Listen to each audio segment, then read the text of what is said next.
Hello, everyone. Thank you all for attending our talk this evening, and for all of those of you online as well. My name is Kyle Chattleton. I work here at the Thomas Jefferson Foundation. I just want to quickly remind our foundation staff who are with us right now. There is a sign-up sheet if you haven't had a chance to sign in yet. Folks, please silence your cell phones for this talk. Without further ado, tonight we're going to be hearing from John Ragosta of the Thomas Jefferson Foundation. An award-winning author, Dr. Ragosta is a historian, lawyer, and beekeeper living in Charlottesville, Virginia. He is currently the Interim Director of the Robert H. Smith International Center for Jefferson Studies at Monticello and a Fellow at Virginia Humanities.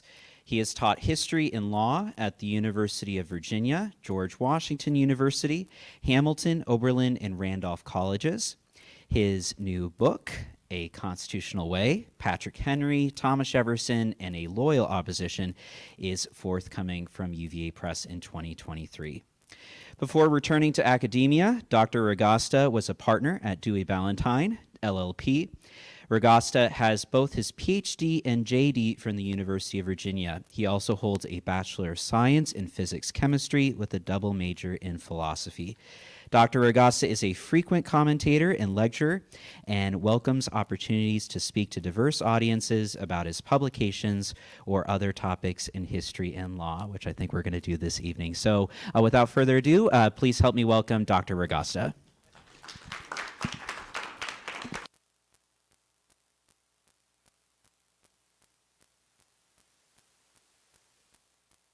On Patrick Henry. And I find Patrick Henry a fascinating character because almost everybody in America has heard of Patrick Henry. But if you asked people, even some of the knowledgeable people here tonight, to tell us about Patrick Henry, pretty much the only thing anybody remembers is give me liberty or give me death. And this is one of the reasons why Patrick Henry has become a favorite with the modern Tea Party movement. He sounds like an anti-government activist. But this is really a mischaracterization of Henry in a way that misunderstands Henry in ways that challenge us and that I think are very important and became the topic of my new book, which hopefully will be out this year. But I'm getting ahead of the story. Let me start with the story that got me interested, because I read this letter that I'm going to talk about when I was doing other research, and I was launched into a new book project. So the time is January 15th, 1799. At Mount Vernon. George Washington is retired. He's living in what he had hoped would be a peaceful retirement under his own vine and fig tree, to use one of his favorite biblical metaphors. But on this particular morning, it's bright and sunny outside, and that January morning, it is becoming very steamy inside Mount Vernon. When you read this letter, you can almost sense the towering Washington pacing the wide floorboards at Mount Vernon as his anger rises. And he eventually sits down and takes a sheaf of paper and a quill pen, and he starts to write a long letter to someone he hasn't spoken with for probably 12 years and he hasn't communicated with for 3 or 4 years. He's writing a letter from George Washington, the man we know of as the sword of the American Revolution. The letter is going to Patrick Henry, the man we know of as the trumpet of the American Revolution. Washington writes this: "The nation is in a crisis when everything dear and valuable to us is assailed." He goes on to rail at some people who are threatening the very country. Measures are systematically and pertinaciously pursued which must eventually dissolve the Union or produce coercion. And by coercion, George Washington meant the U.S. Army marching on its own citizens. The nation was at risk. People were going to destroy the nation for their own political power, putting political party above nation. He writes to Henry and says, "You, Patrick Henry, need to come out of retirement to save the nation from a possible civil war." And they're using the term civil war. Patrick Henry was in retirement. He too was living down near the North Carolina border at Red Hill in what he thought would be a peaceful retirement under his own vine and fig tree. He had been offered multiple positions to come out of retirement. They had offered him Supreme Court Justice, Senator, Secretary of State, Ambassador to France, Ambassador to Spain, and he had consistently refused to come out of retirement. He said, "I will come out of retirement only if the nation itself is at risk and the United States is going to face the horrors of anarchy." He receives George Washington's letter several weeks later, not an undue delay in the 18th century. He writes back to George Washington, "I accord with every sentiment you express to me." Patrick Henry agrees to come out of his retirement and to run for office on what he and Washington believed was saving the nation from an imminent crisis.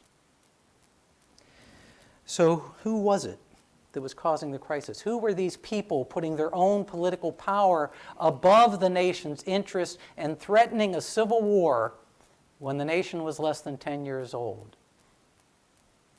It was Thomas Jefferson and James Madison and the Virginia and Kentucky resolutions and the radical states' rights agenda in those resolutions. Now, Patrick Henry comes out of retirement. He runs for office. Patrick Henry wins his election because Patrick Henry always wins his elections.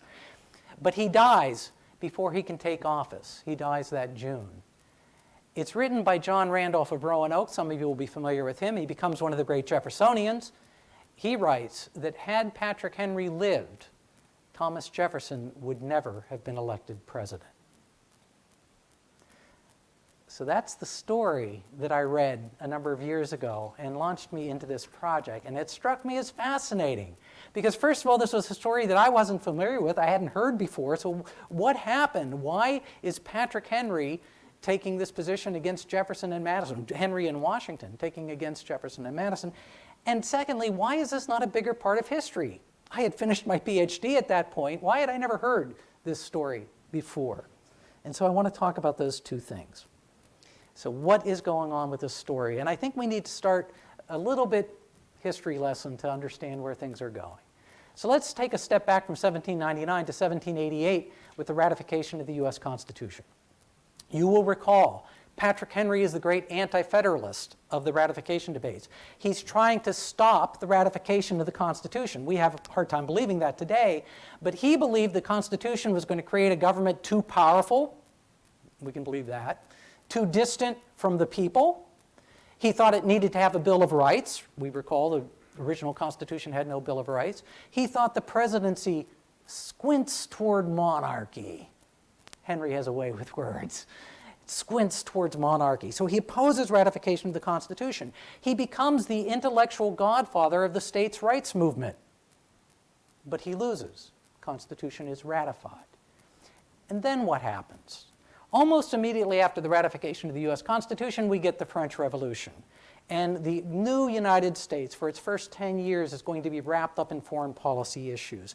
And France and Britain are going to go to war. They're going to continue at war for most of the next 25 years until Napoleon is defeated at Waterloo. And the new nation is suddenly faced with this European crisis. So what do? George Washington, you will recall, declares neutrality. He says, the country's too young, we're too weak, we can't get involved in this European war. We're going to be neutral in the war. We signed the Jay Treaty with Britain, which was a way to stay out of the war with Britain. It's a bad treaty. Nobody likes the treaty, but we're not going to be at war with Britain. Washington sends a delegation to France to negotiate a treaty with France to keep that neutrality, just keep us out of these French, European, and what are going to become Napoleonic wars. And you will recall his delegation to France is rejected. They're not welcome here. The new president, John Adams, sends a second delegation to France to try to negotiate a peace treaty to keep the new United States at peace. They are rejected. The French delegation says, if you want to negotiate with France, you have to first pay us a bribe. Second, you have to pay Talleyrand, the foreign minister, a bribe. And third, you have to denounce John Adams, the president of the United States. Well, of course, this doesn't happen. This becomes what we know of as the XYZ affair. They come back to America. And this brings us up to 1798. We're on the edge of a war with France. It's referred to as the quasi-war period. And again, when I did more research, that quasi-war is actually a war. Over 330 U.S. ships are seized by the French because they're trading with Britain. So England's threatening to seize our ships that go to France. France is seizing our ships that go to Britain. We're on the verge of a war, the new nation that's still sort of a toddling nation. So we get the Alien and Sedition Acts. What's going to keep us safe is we're not going to allow foreigners to control our press. 10% of the population of Philadelphia at the time were French nationals. And so the Federalists, John Adams and his Federalists, are very concerned that these people are going to drag us into this war. So we have to control them. And if you can imagine a foreign policy crisis having domestic implications in the United States, we're going to pass the Sedition Act. And the Sedition Act is going to make it illegal to criticize the President of the United States or the U.S. Congress. That's basically what the Sedition Act does. Today, we understand the Sedition Act as being a violation of the First Amendment. At the time, the First Amendment's new. We have a Sedition Act. It's illegal to criticize the President of the United States or the Congress. By the way, you can say anything you want about the Vice President. Who's the Vice President? Thomas Jefferson. So that's what's going on in 1798. The country's on the verge of war with France. We have these Alien and Sedition Acts. And then the Adams administration asks for money to increase the military because there was almost no military. And if we're going to go to war with France, we're going to have to need a military. We need an army. We need a navy. And who becomes the general in charge of that army? Nominally, it's George Washington, but in fact, it's Alexander Hamilton. So the Jeffersonians, James Madison and Thomas Jefferson, are very concerned that Alexander Hamilton is being put in charge of a new standing army that may be affecting us or dragging us into a war. Final piece of history to get back to the story I started with. So we have this quasi-war with France. We are worried about being dragged into a European conflict. We have a new army that Alexander Hamilton's in control of. What about that Sedition Act? I mentioned that it's now illegal to criticize the president or the Congress. Historians for 200 years have said that there were about a dozen prosecutions, 12 to 14 prosecutions under the Sedition Act. Sounds like a significant but not critical issue. New work in history has shown that there were scores of indictments and prosecutions. There were well over 80 involving well over 100 people. And these were not at random. They are targeted at Democratic Republican newspapers. If you're going to keep the opposition from threatening the new government, which is what the Sedition Act was intended to do, you arrest the newspaper editors. And so that is the other factor that is concerning Jefferson and Madison. We have a new army. It's under Alexander Hamilton's control. We have a quasi-war with France, and we're throwing in jail. They are jailing people for criticizing the president and the Congress. So for Jefferson and Madison, that's the crisis. And you'll notice they see a different crisis than what George Washington and Patrick Henry see. But for Jefferson and Madison, that's the crisis. And it is a crisis. Thomas Jefferson refers to it as a reign of witches. He writes to James Madison that if the Democratic Republican newspapers fail, republicanism will be entirely browbeaten. To preserve freedom of the press, every spirit should be ready to devote itself to martyrdom. We can't have a country if we're going to throw people in jail for criticizing the government. So what do you do? What do you do if you're Thomas Jefferson and James Madison? We're on the verge of war with France, with Alexander Hamilton in charge of the Army and Navy, and we're throwing people in jail who criticize the government. What should you do? Well, the first thing you would do in a circumstance like this is you go to the ballot box. You throw the buggers out. You have an election. You say, this is crazy. Let's elect a new government. Let's get those Federalists out. Let's elect Democratic Republicans, and we'll solve the problem. That's the way it's supposed to work in a republic. Of course, there's a problem with that for Jefferson and Madison. The first is the XYZ affair that I referred to, because when France refused to even admit our ambassadors without paying a bribe, that made its way into the newspapers. And the country's in high dudgeon. We've been insulted. John Adams is popular probably for the first and only time in his career. He's taken to wearing a sword to events and walking around in a military uniform. The country is rallying behind the president because of the foreign affairs crisis. So if you're one of the Democratic Republicans, this is not a great time to have an election. The other problem is you're going to throw people in jail if they criticize the president in Congress. How can you have a free and fair election if you can't go into the newspapers and say that what they're doing is wrong? So Jefferson and Madison are very concerned the election is not going to work. They can't solve the problem with the election. So what's your next option? I sometimes teach law students. I love this question for law students. What's your next? You sue the buggers.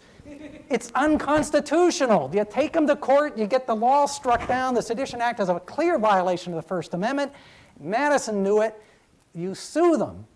And they understood, it was well understood at that point, that the Supreme Court had the authority to strike down unconstitutional laws. That wasn't the problem. The problem is every one of the federal judges is a Federalist. The country's new. All of these judges have been appointed in the last 5 or 6 years. They've all been appointed by George Washington and John Adams. And it became clear from the various sedition prosecutions that had occurred that the judges were not going to intervene. And Jefferson and Madison figured out, probably correctly, that if they sued the government and said that the Sedition Act is a violation of the Constitution, and they lost, which was going to be the likely result, they'd be worse off. So what do? Third option, you turn to the states. You seek to have the states intervene to stop the federal government from abusing the Constitution and launching us into what would be a very damaging war. Now, this had been done before. In fact, Patrick Henry had led the effort in Virginia to object to Alexander Hamilton's financial plan back in 1790, 1791. Virginia became the first state in the Union to file a formal protest with the federal government that you are acting beyond the Constitution, and you need to stop. But when Patrick Henry did this in 1791, 1792, that's what it was. It was a formal protest. It was them saying, we believe that the National Bank is a violation of the Constitution. The assumption of the state Revolutionary War debts is a violation of the Constitution. Please stop. You can do that. Jefferson and Madison, that's not going to do it. That's not going to do it. The crisis is too big. We've got to do something different. So Jefferson comes up with the idea of a state has the right and the ability to nullify, a term we're going to be familiar with in the Civil War. Jefferson's the one who first uses that term. A state can unilaterally nullify a federal law with which it disagrees in its own territory. The states will affirmatively prevent the federal government from enforcing the Alien and Sedition Acts. Now, we know today that this is going to lead to the Civil War in about 60 years. But that's the proposal that they came up with. And Jefferson is affirmatively talking about succession. I've seen any number of historians to say Jefferson never proposed a succession. August 1799, Jefferson's talking about succession. Determined were we to be disappointed in this, repeal of the Alien and Sedition Act, we will sever ourselves from that union we so much value. That's the crisis that Patrick Henry and George Washington see. And they're both crises. Jefferson and Madison were correct. There is a crisis when you create an Alien and Sedition Act and you throw in jail newspaper editors simply because they're criticizing the government. That is a true crisis. But their remedy created a different crisis. Washington and Henry were right. State against state. We will not have the ability to enforce federal laws in any individual state. We'll never be able to create a federal policy. In fact, after Jefferson and Madison came out with the Virginia and Kentucky resolutions, there were instances where militia officers, especially in Virginia, publicly stated that if France does invade the United States, we will take our troops to the French banner rather than the U.S. banner, because we're going to abide by what we think is important for our state rather than our nation. They're actively discussing treason. Virginia at this time decides to arm its own militia. It decides to create a new armory in Richmond and import thousands of arms. There's later questions as to why they chose to do so at that time. Again, our friend John Randolph says it was about this crisis. It was about so Virginia could be prepared to defend itself against federal troops. So Henry and Washington have correctly identified a different crisis, the crisis of union. This becomes one of the great battles of American history. So what happens and why haven't we heard about it? Patrick Henry, as I said, comes out of retirement. He's concerned about this crisis of union, and he makes his final political speech at Charlotte Courthouse in Virginia on March 4th. He rises to discuss the crowd. There's thousands of people reportedly gathered to hear what they know is going to be Patrick Henry's last political campaign. He's an aging man. We know that he's going to die in a few months. But people sense this is probably Patrick Henry's last open political speech.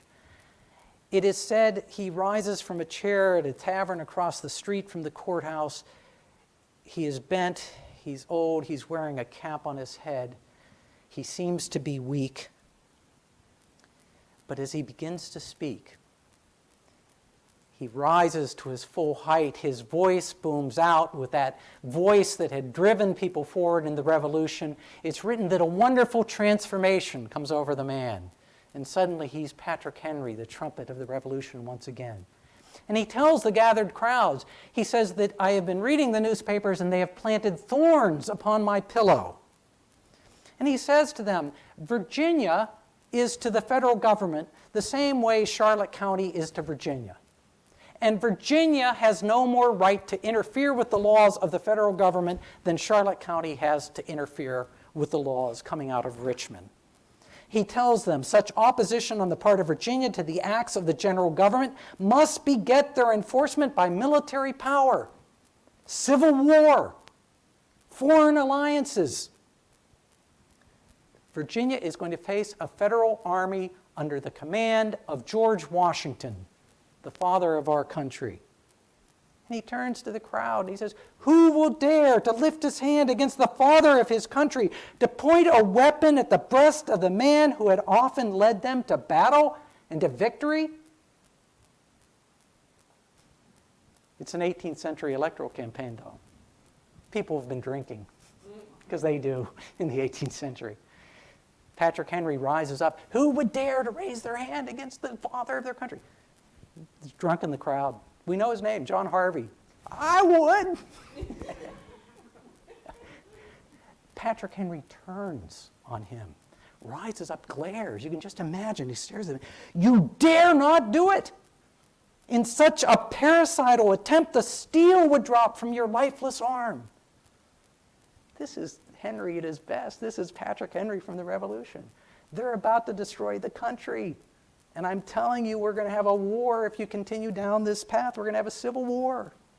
If the administration has gone wrong, let us all go wrong together. Let us trust God and our better judgment to set us right hereafter. United we stand, divided we fall. If the federal government is too powerful, it is necessary to submit to the constitutional exercise of that power. Go to the ballot box. Go to the ballot box. Vote them out.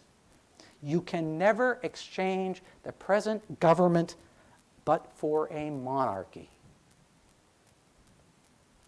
Think about that. I didn't realize when I was working on this book originally that this book was about January 6th, 2021. You can never exchange the present government but for a monarchy. I think what Patrick Henry is saying to the group, and it's pretty clear when you read this speech, it's one of the best recorded Patrick Henry speeches we have. I told you this was going to happen. I told you during the ratification debates the government was going to be too powerful. I told you it was too distant from the people. I told you they were going to violate your rights. But we agreed. It wasn't my votes. But we agreed to this system.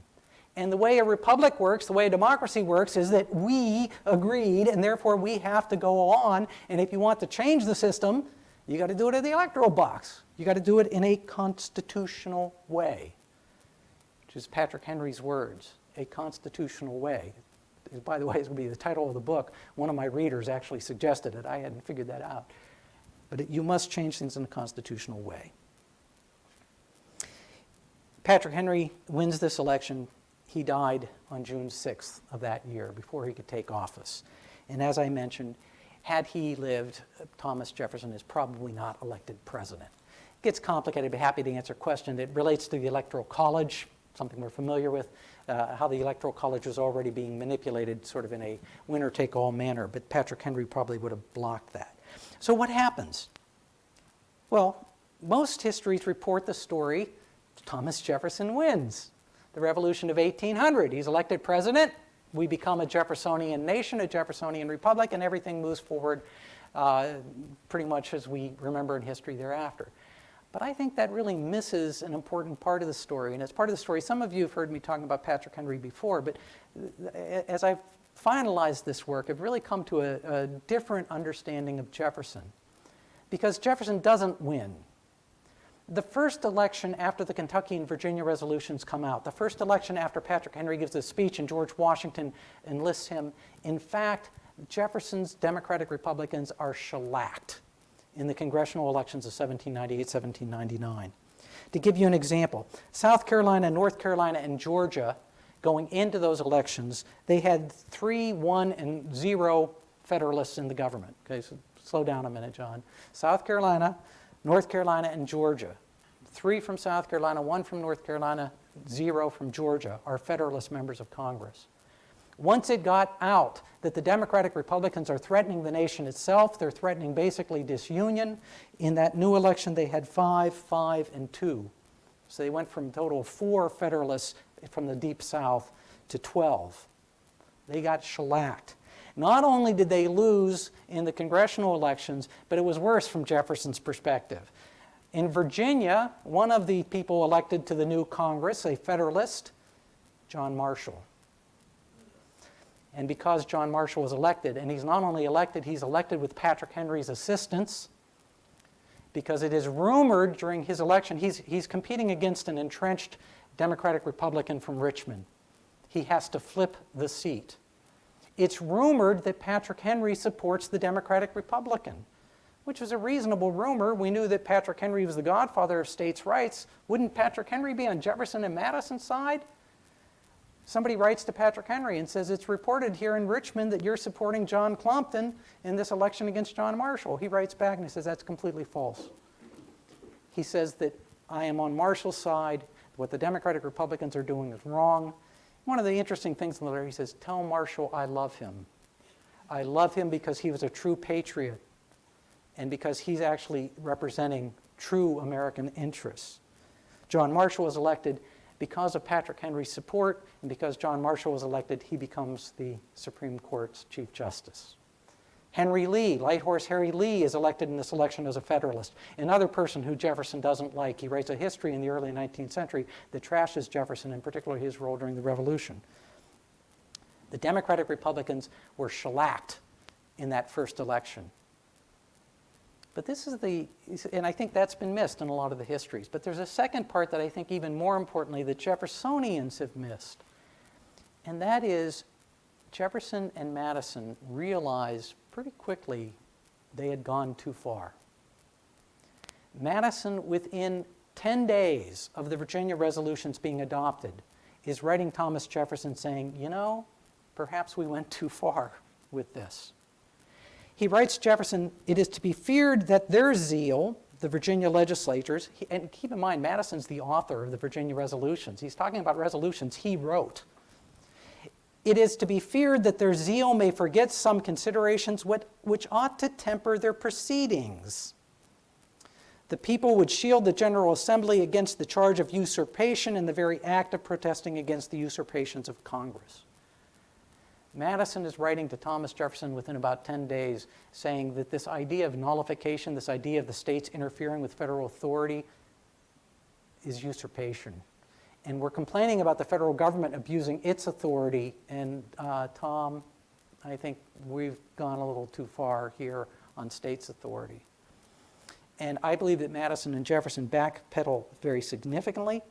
And I'll give you one example of why this is true, and then we could talk about its implications. Up to that point, when the Virginia and Kentucky resolutions were drafted, Virginia and Kentucky are almost openly begging the federal government, prosecute somebody here. Prosecute somebody for sedition here. Because at that point, all of the prosecutions had been north. You prosecute somebody here, it's not going to stick. Virginia had actually introduced a bill into the Virginia General Assembly that gave state judges the authority to issue habeas corpus against federal judges and federal prisoners. So go ahead, you prosecute somebody in Virginia and you put them in jail with a federal marshal. We're sending in state marshals to get them out. That's what the bill was. And they were openly begging the federal government to prosecute somebody in Virginia and in Kentucky. After the resolutions came out and these kinds of congressional reactions occur, that's not what we're going to do. So there is a prosecution in Virginia in 1800 in the midst of the presidential campaign. James Callender, some of you will be familiar with James Callender. He's one of the great muckrakers of American history. He's the man who's going to really popularize the Sally Hemings issues in a few years. He's prosecuted for sedition. He's thrown in jail in Virginia. And they had said, if you do this, we're going to deal with it. James Monroe, who's now governor of Virginia, writes Madison and Jefferson, says, don't do anything stupid. Basically says, look, the state cannot interfere with this federal prosecution. Let's let people know they're throwing newspaper editors in jail. That's the issue you need to be running on, not this states' rights disunion. We see what happens when you run on the idea of we're going to have states fighting the federal government. We lose. So stop talking about that. We're going to let James Callender rot in jail. You want to know why James Callender's not happy? One of it is they let him rot in jail for months. Let him rot in jail, and we will use it as a campaign issue.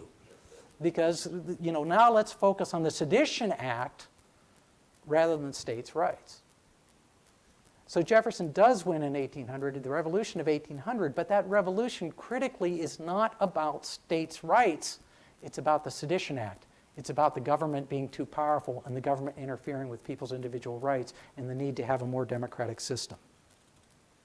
So this is an important story, I think, in history. I think it's an important story, first of all, because of the importance of the free press. Jefferson is correct. If you destroy a free press, you can't have a functioning republic. Second, I think it's important because of the point that states' rights can go too far. We can now look back and we know that that's going to go too far. And third, I think it's very important because of the issue of loyal opposition. The problem that Jefferson and Madison faced in 1798 was a real problem. What do you do when you disagree with the federal government? What do you do when you think the government, or the state government, you think the government is behaving and violating your rights? How do you respond? Well, they responded very poorly. Patrick Henry, go to the ballot box. You react in a constitutional way. I believe Patrick Henry should be remembered as one of the great progenitors of the idea of loyal opposition in America. And he was very clear. I disagreed. I disliked this federal government. But we agreed. So that's the historic story. But then what about the second piece I mentioned a few moments back when I got started? Why have we not heard about this story? Is it merely historic forgetfulness? Is it memory? Is it there's only so many things you can study when you're doing the U.S. survey as a freshman in college? I think that's an interesting question. Patrick Henry, as I said, I think is far more important than he's now remembered. We remembered him for give me liberty or give me death. He is one of the leaders of the revolution. It's said by Thomas Jefferson that he gets the first impulse to the ball of the revolution. It's not now easy to say what we should have done without Patrick Henry. You'll recall that he leads the protest to the Stamp Acts. When the Stamp Acts were basically going to be accepted, it's Patrick Henry who rises and objects to them. The Liberty or Death speech, remember the context for that. It's March 1775. It's several weeks before Lexington and Concord. Lexington and Concord haven't yet occurred. Henry sees what's coming. The war has actually begun. Our brethren are already in the field. Why stand we here idle? He gets Virginia to agree to prepare for what's going to be a military conflict.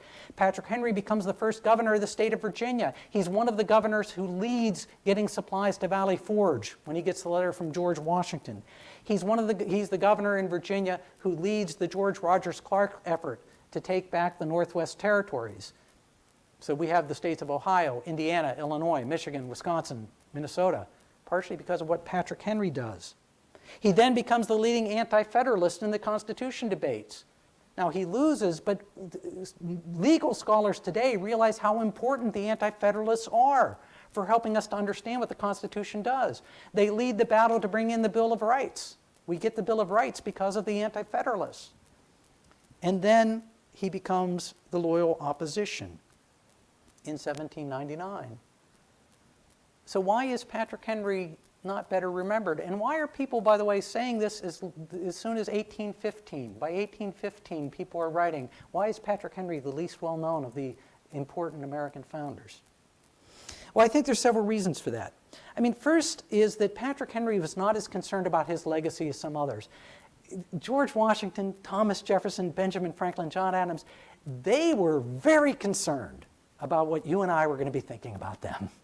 They care for their papers. They want to have them preserved. We now have a wonderful effort here on the papers of Thomas Jefferson. They were really worried about that. Patrick Henry never seems to be worried about it. Some of the papers he did have, he burned. He just didn't seem to be concerned about it. So we have less material from Henry. Second, I think the fact that he opposed the Constitution. He is, after all, a loser in that, and he never holds federal office. He was offered Secretary of State. He was offered Supreme Court Justice. They talked about making Patrick Henry Vice President in 1796, and let me assure you, a John Adams Patrick Henry ticket would have been absolutely unbeatable. And Patrick Henry says, no, I'm in retirement. I'm not doing that. But he never holds federal office. But I think there's a third reason why Patrick Henry is not better remembered. He's directly and viciously attacked for decades by political opponents. It is said about Patrick Henry, he is all tongue without either head or heart. What we have to do is devoutly pray for his death. He's avaricious and rotten-hearted. He read nothing and had no books. He wrote almost nothing. He could not write. In his heart, he preferred low society. His legal reasoning is not worth a copper. George Wythe, one of the great scholars of American history, the leading legal scholar in colonial Virginia, refused to even sign his law license because he was so incompetent. He had contempt and hatred for George Washington, the father of our country. And he has apostasy to the states' rights doctrine he himself had created. All of those statements are made by Thomas Jefferson. Now, Jefferson also wrote that Patrick Henry appears to me to speak as Homer wrote.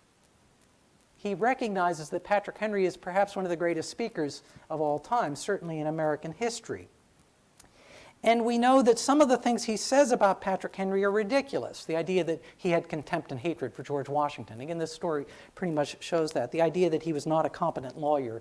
He's an extraordinarily competent lawyer, and we could get into that. But it's essential to attack Patrick Henry because if the leading anti-federalist, if the man who created the states' rights movement, if the man who warned us that the federal government was going to be too powerful and distant from the people is saying that the Democratic Republicans are about to destroy the Union by creating a crisis among the states through nullification, that's going to have political effect. So we have to diminish Patrick Henry. So the Aurora, for example, and some of you will remember the Aurora is the leading Democratic Republican newspaper at that time in Philadelphia. In February of 1799, before Patrick Henry's speech, they're praising Patrick Henry. It was a great liberty. They're quoting what he was saying during the ratification debates about the federal government's going to be too powerful. After he gives this speech in Charlotte Courthouse, the Aurora suggests that he is senile, he is jealous of Jefferson and Madison. To quote them, in the wane of his proud course of years, he has been assailed in his weak place of vanity. The insuspicious temper of second childhood made him a dupe. He dragged his aged limbs and brake his wind. For those of you not familiar, he farted. We're telling scatological jokes about Patrick Henry because he came out in opposition to Thomas Jefferson and James Madison's Virginia and Kentucky resolutions. This all has an effect on history. When Patrick Henry dies in June of that year, it is suggested in the Virginia legislature that they should have a bust to Patrick Henry erected in the capital of Virginia. And there is one there, by the way, those of you who have been there now.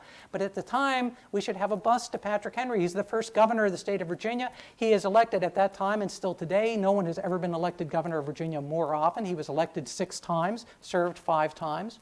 The 6th time he said, no, I'm in retirement, I'm not going to serve. They refused to put up a bust to Patrick Henry because the Democratic Republicans, the Jeffersonians, blocked it. We can't honor this man who has come out in opposition to our position. I think one of the most interesting things is Edward Pollard. Some of you will recognize that name. Edward Pollard, the author of The Lost Cause.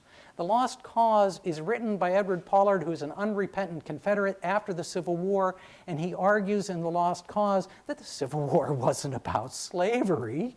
Of course we wouldn't have been fighting over slavery. It was about states' rights. And of course the effect of The Lost Cause continues to percolate today. He is a great Jeffersonian. He is a great believer in states' rights, because that's, of course, what the Civil War was about, according to Edward Pollard. People have forgotten he also spends a considerable amount of time trashing Patrick Henry. Because if Patrick Henry was right, states' rights can go too far, and the Democratic Republicans had taken it too far. He actually writes an essay after the Civil War in which he says that not only is Patrick Henry wrong about his position on states' rights, he wasn't even a very good speaker, which was absurd. This has all had an effect. Now, why is Jefferson so opposed to Patrick Henry? It's not, to back up for those of you I know, we've got a lot of Jeffersonians in the audience, it's not simply about the 1799 election. The other thing that's going on here, you all recall that when Jefferson was governor in 1781, and the government was chased out of Richmond by the Redcoats to Charlottesville, and then chased out of Charlottesville to Stanton by Bannister Tarleton, bloody band. And the Redcoats, when they're coming up Monticello Mountain, they're trying to capture Thomas Jefferson so they can try him as a traitor. And Jefferson flees over the mountain. But Jefferson, instead of going to Stanton with the government, he goes to Lynchburg, where he has another home. He had written the government, Jefferson had written the head of the General Assembly, he said, look, my term is up. And technically it had expired 1 or 2 days before Bannister Tarleton shows up. But we had not elected a new governor. And Jefferson writes, he says, look, you need a governor with military experience at this point. We got redcoats all over the state. So don't reappoint me as governor. Get someone else. And Thomas Nelson Jr. is appointed. He does have military experience. He's going to, one of the few instances in which a governor of the state actually leads military troops in the field. He leads the Virginia militia at Yorktown. But Jefferson, of course, made a mistake by not going to Stanton. We don't yet have a governor.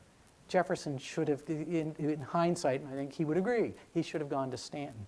Because he didn't go to Stanton, and he seems to have left the state without any leadership, without any governor, almost immediately the General Assembly, after they appoint Thomas Nelson as the new governor, they launch an investigation of Jefferson's governorship and his mishandling of the state. How did you allow the Redcoats to drive us out of Richmond and then drive us out of Charlottesville? Jefferson is basically accused of incompetence. He is accused of cowardice. And worse yet, he's accused of dishonor. He's an 18th century politician. He blames Patrick Henry for that investigation.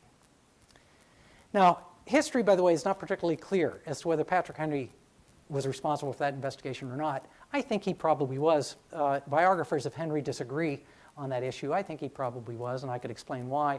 But at one level, it doesn't matter. Jefferson believed that Patrick Henry was responsible for that investigation. He writes to James Monroe that investigation inflicted a wound on my spirit which will only be cured by the all-healing grave. Even for Jefferson, this is pretty good. So, where are we?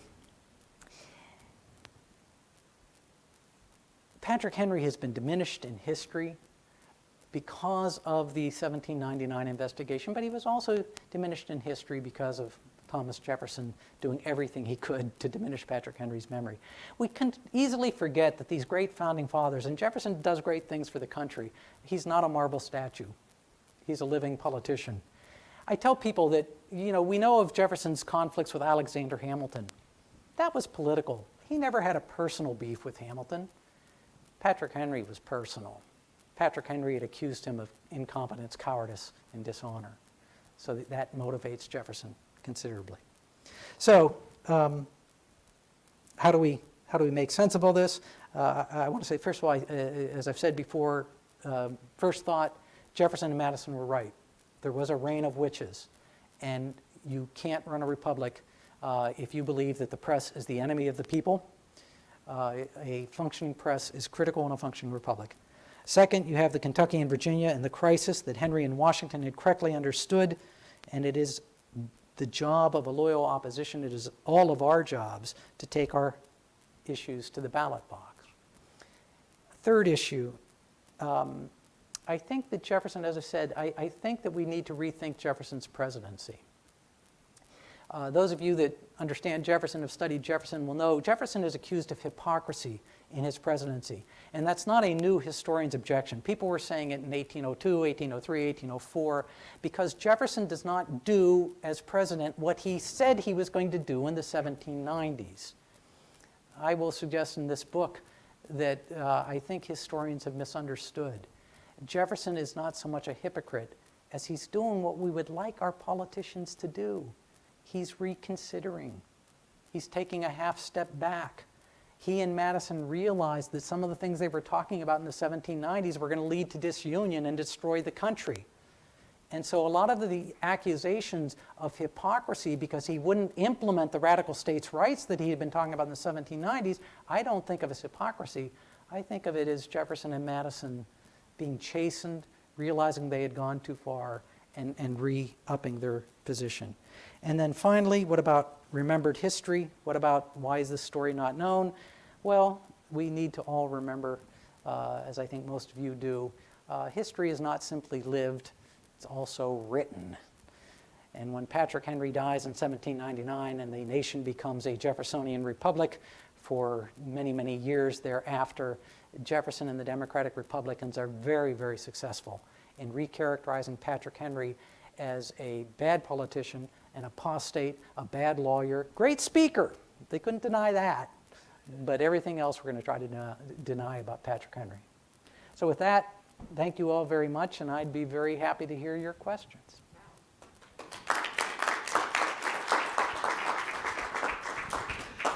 This is going to be the end of our live stream, so thank you so much for everyone for tuning in. And if we could just one more time thank Dr. Ragosta for his talks with us today.